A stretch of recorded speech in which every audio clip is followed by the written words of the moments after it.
கோயிலுக்குள்ள போறவங்க ஏன் கோயிலுக்குள்ளார போய் கர்ப்ப கிரகத்து பக்கத்துல இருந்து சாமி கும்பிடுறாங்கன்ற ரகசியங்களை நம்ம முன்னோர்கள் அன்னைக்கே பதுக்கி வச்சிருக்காங்கய்யா.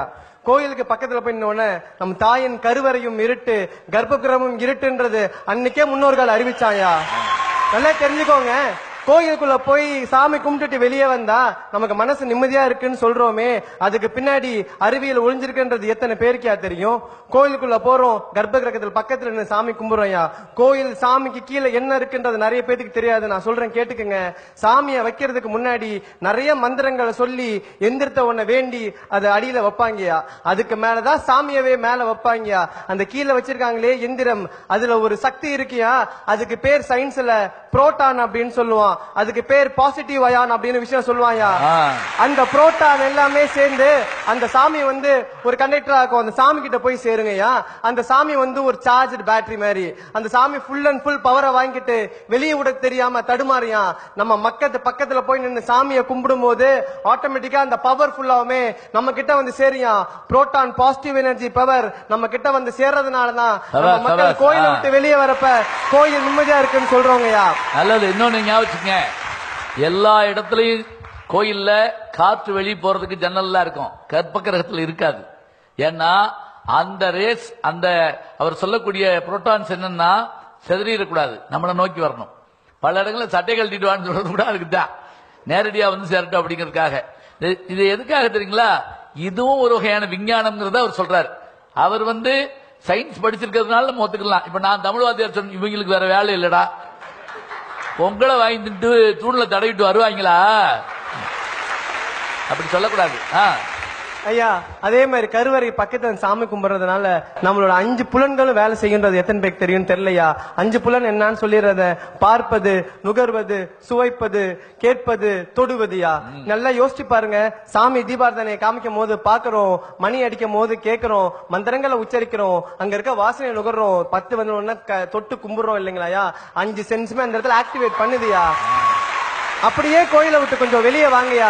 அந்த பக்கம் பாத்தீங்கன்னா அரச மரமோ வேப்ப மரமோ இருக்கும். அங்க நிறைய பெண்கள் கர்ப்பம் தரிக்காம சின்ன சின்ன தொட்டியை கட்டி வச்சுட்டு சுத்திக்கிட்டு இருப்பாங்க. நம்ம முன்னோர்கள் மூட பழக்கமா பண்ணலையா, அங்கேயும் அறிவிலையும் மருத்துவத்தையும் ஒளிச்சு வச்சிருக்காயா. அங்க மரத்தை சுத்தி வரப்ப நல்லா தெரிஞ்சுக்கோங்க, அரச மரத்திலையும் வேப்ப மரத்திலையும் தான் அடிக்குவேட் ஆக்சிஜன் இருக்குன்னு சொல்லியிருக்கான். சாதாரண ஆக்சிஜன் இருக்குன்னு சொல்லல. வேப்ப மரத்தாலையும் அரச மரத்தாலையும் மட்டும்தான் ஆக்சிஜன் காலையிலையும் கொடுக்க முடியும், நைட்டும் கொடுக்க முடியும். அங்க கர்ப்ப பெண்கள் அந்த மரத்தை சுத்தி வரப்ப ஆக்சிஜன் உள்ள இன்ஹேல் பண்ணாங்கன்னா செல்கள் உயிர்ப்பிக்கும், நோய்கள் விலகும், கர்ப்பம் தரிக்கும் சொன்னதுனாலதான் மரத்தை சுத்தி வர சொல்றாங்கய்யா. அப்படியே நம்ம வீட்டுக்கு வருவோம்யா.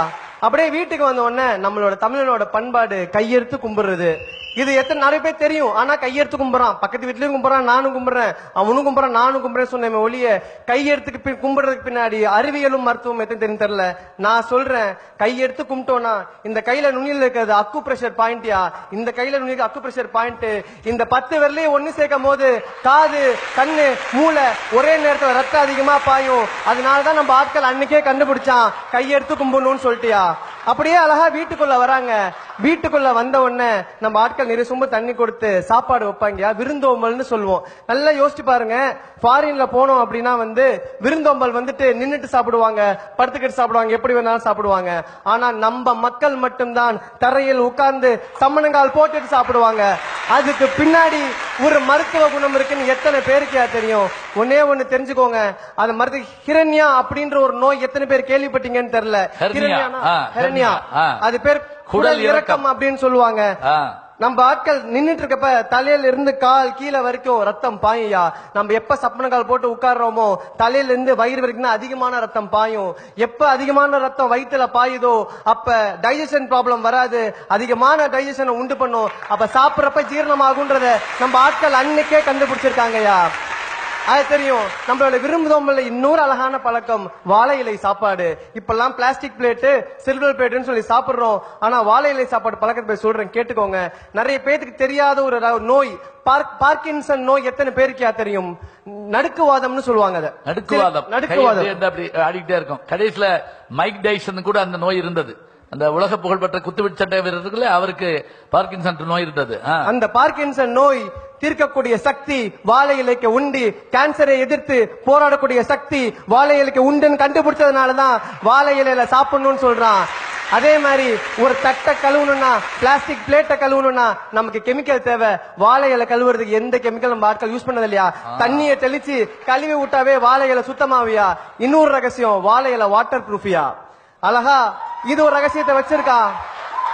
அடுத்தது சாப்பாட்டுக்கு வரையா. நம்ம உட்கார்ந்த உடனே இப்ப இருக்க மெடிசன், இப்ப இருக்க ஆட்கள் என்ன பண்றாங்க, இனிப்ப முதல்ல வச்சிடறாங்கயா. ஆனா அது ஒரு தவறான செயல். நம்ம முன்னோர்கள் கத்து கொடுத்தது முதல்ல காரத்தை சாப்பிடணும், அப்புறம் இனிப்ப சாப்பிடணும்யா. ஏன் காரத்தை சாப்பிடணும்னு சொல்ற கேளுங்க. காரம் ஸ்பைசி ஃபர்ஸ்ட் ஸ்வீட் நெக்ஸ்ட்னு சொல்லியிருக்கான். காரம் சாப்பிட்டோம்னா HCl தூண்டும். HClன்றது நம்ம ஜீரண சக்தியை கொண்ட, ஜீரண சக்தி அதிகப்படுத்தக்கூடிய ஒரு ஆசிடியா, ஹைட்ரோகுளோரிக் ஆசிட்னு சொல்லுவோம். அதை அதிகப்படுத்தும். சாப்பிடும் போது ஜீரணமாகும். ஸ்வீட் சாப்பிட்டோம்னா டைஜஷன் கம்மி பண்றக்கூடிய சக்தி அதுக்கு உண்டியா. அதனாலதான் காரம் முதல்ல ஸ்வீட் நெக்ஸ்ட்னு வச்சாயா. என்னதான் பழமை சுவடுகள் நிறைய விஷயங்கள் எங்களுக்கு கத்து கொடுத்தாலும் அந்த பழமை சுவடுகள் சொன்ன பழக்கத்தை இன்னமும் நாங்க வழக்கமா வச்சுக்கிறதுனாலதான் சொல்றேன், பண்பாட்டின் விஷயமாக தெரிவது பழக்க வழக்கங்கள் தான் என்று.